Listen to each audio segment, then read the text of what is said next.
We've been doing this now for like 10 years, nearly 10 years. And I think from the beginning, all of us said that the best thing that JJ ever did was cast it so well. Because we all do get along beautifully and we enjoy each other's company immensely, and especially when you're away from home, as we have been in Vancouver and now Dubai, to have friends that are more like family just makes it all that easier, and we laugh a lot, and that I think is that's my greatest joy in this, and I would come back again and again just to have that experience. You need to have someone who's adept at describing what these huge action sequences are going to look like that you can't really see even when they give you a previs, which is the kind of animated version of the action sequences before they come together in the final cut. And Justin does all of those, and he comes from the Fast and Furious world where the movies are even bigger and louder and crazier. And in 2015, when you make these big tentpole films, they have to be action heavy, and you want someone who's adept at that. But also, just like JJ, he comes from a much smaller filmmaking world, and he started in the independents and got kind of birthed through Sundance. So again, the kind of wonderful combination is JJ brought to it of someone who's very character and story oriented, but someone who can also handle the big stuff. I have more fun doing the comedy, I think, than the action. And Simon is a comedian, and so we have a ball trying to come up with as funny stuff as we can.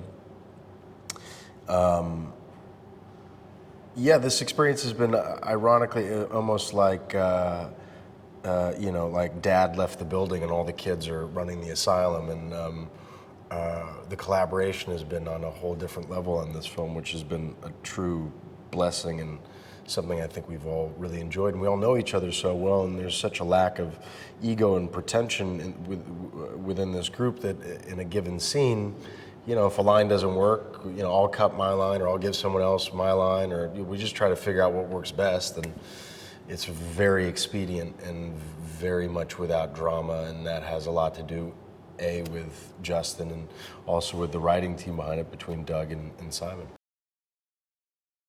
There's this joke in the Trek world about the night crew. It's like, what happens when our team leaves and then the other team comes in to shepherd the Enterprise through the galaxies? And we have that scene where I come in and take over for the night captain, and it's kind of distilling down, really logically following the pattern of what it would be like to be on a ship for 5 years that has to operate 24 hours a day.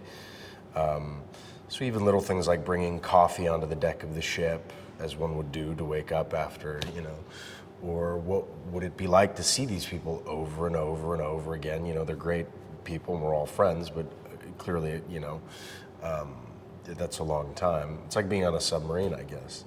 So I like following the logic of that. There's a lot of comedy in that, and it's not over the top, which I think the beginning is definitely over the top, but I love doing that stuff.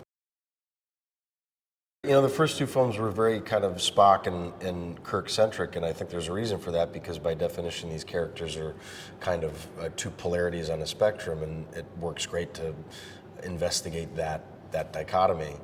But there are also some fantastic other characters in this series, and Simon and Doug were very smart to break everybody up so we could see how they work together and who they are, and to see what their personalities are like and how they play off each other and how well or not they work together.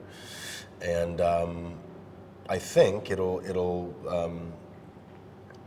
it's called Star Trek. It's not called Captain Kirk or Spock. It's Star Trek. It's about a family. This is the family. So I, as a viewer, would want to see everything about this family that I could, and hopefully now in our third film, and hopefully we've been creating a new audience and bringing an audience from old. We're further deepening those ligamental ties between the characters and between the fans to hopefully make more stories in the future.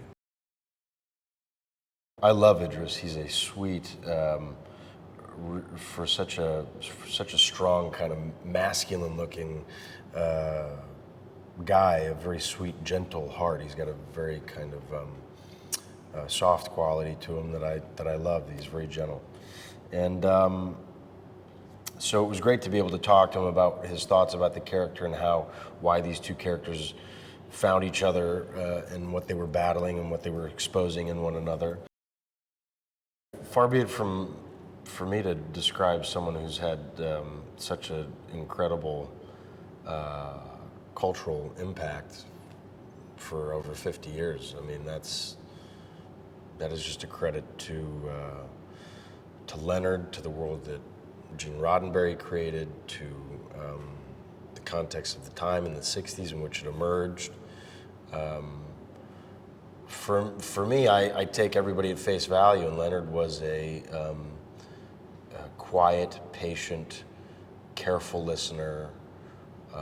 He was highly artistic, highly sensitive, and I love Zach, and Zach had an incredible relationship with Leonard, and for that I love Leonard even more because I saw the impact that he had on my friend's life.